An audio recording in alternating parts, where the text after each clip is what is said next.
Town officials recap response to Hurricane Sandy and a preview of Town Council on this episode of Barnstable Today. It's Wednesday, October 31st, 2012. I'm Sarah Colvin.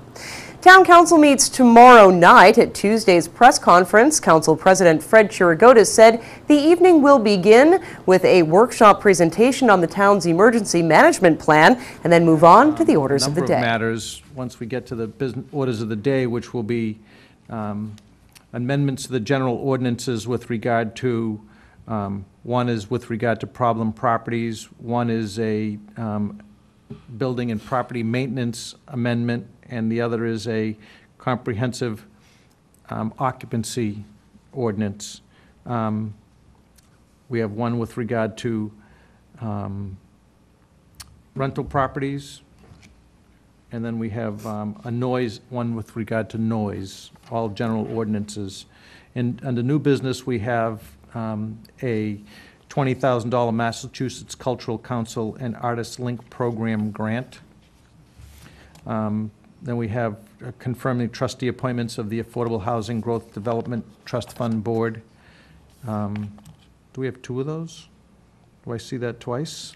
Yeah, there's one that needs a special. Okay, and then authorize the town manager, the town treasurer, on approval of the town manager to enter into a lease to purchase agreement to acquire some golf Town courses. Council meets tomorrow night at 7 in the Town Hall hearing room. Town Manager Tom Lynch says Barnstable fared well during Hurricane Sandy and all departments worked well together. Experienced team in place, as you might expect. The Chief McDonald is our emergency preparedness coordinator. We actually started taking steps last week. We have various phases in our emergency preparedness plan that we put into effect. So last week we were looking at whether we would be pulling docks or, setting up accounts, a whole host of things that we could do before we actually knew where the storm would hit and how bad it would be. But we get regular updates from FEMA and MEMA, the Massachusetts Emergency Management Act groups, telling us what they think the path is of the storm and what the wind tidal surge would look like and things of that nature. So our communications worked very well from the federal, state, down to the local level. As you know, the shelter, we're now in a regional sheltering system, so that was one of the first things that went into effect at 8 o'clock on Monday morning. Because of the fact that Yarmouth and Sandwich accept pets, the Barnstable High School was not on the original opening of emergency sheltering, but had that become necessary, we were certainly prepared to do that. We did implement some voluntary evacuations and went down to Long Beach Road and some of the low-lying areas, also over in the Osterville area, I believe, to notify certain folks that we were concerned about the tidal surge and that they might consider evacuating for their own safety.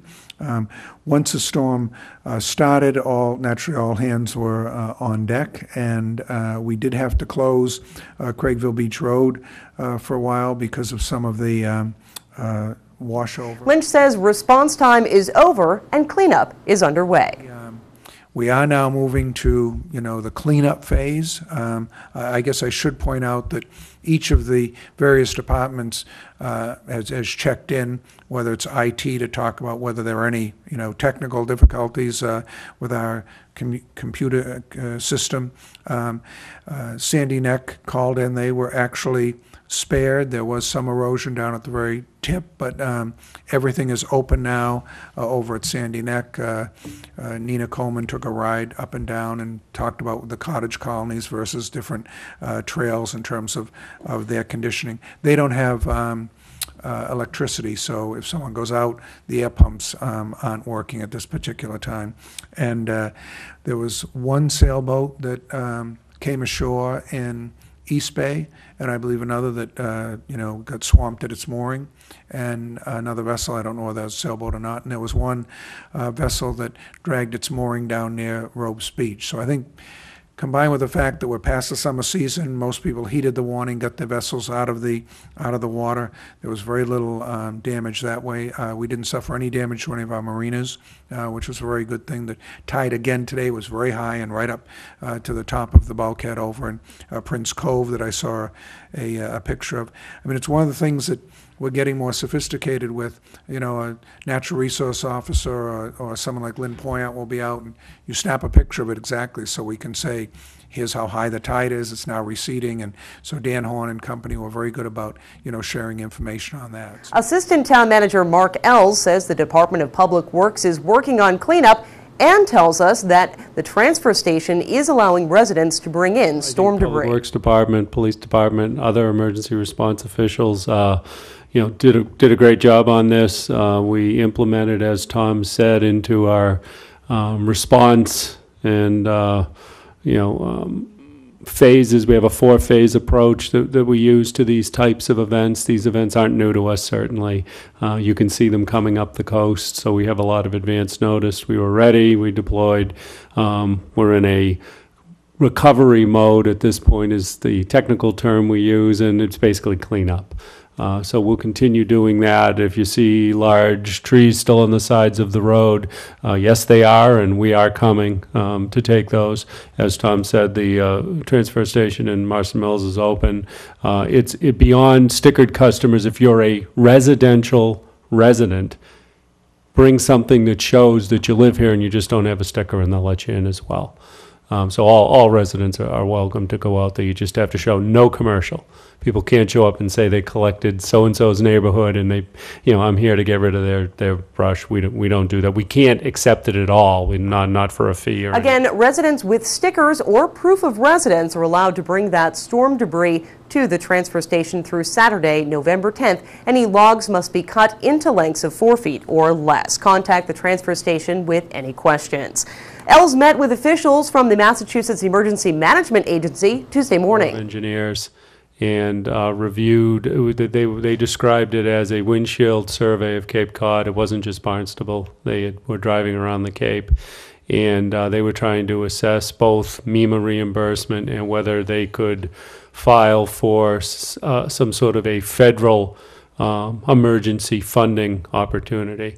And at this point, it was a data gathering. I described to them what had occurred during the storm event. Very, very typical of a high windstorm for us and high tides as were previously described. The one thing that we haven't concluded is an asset inventory, looking at our culverts, our bridges, our drainage structures, any roadways perhaps that were even impacted by the high waters. Our town engineer's in the process of doing that, so if we identify anything, we can potentially bring that forward as well, either for reimbursement if that's available or for future repair. All in all, Ells said things went smoothly during Sandy. The positives of this storm, and I think had we had rain associated with this, between the leaves on the trees and the saturation that occurs in the ground, it might have been a much tougher storm as far as trees down. So we were very fortunate.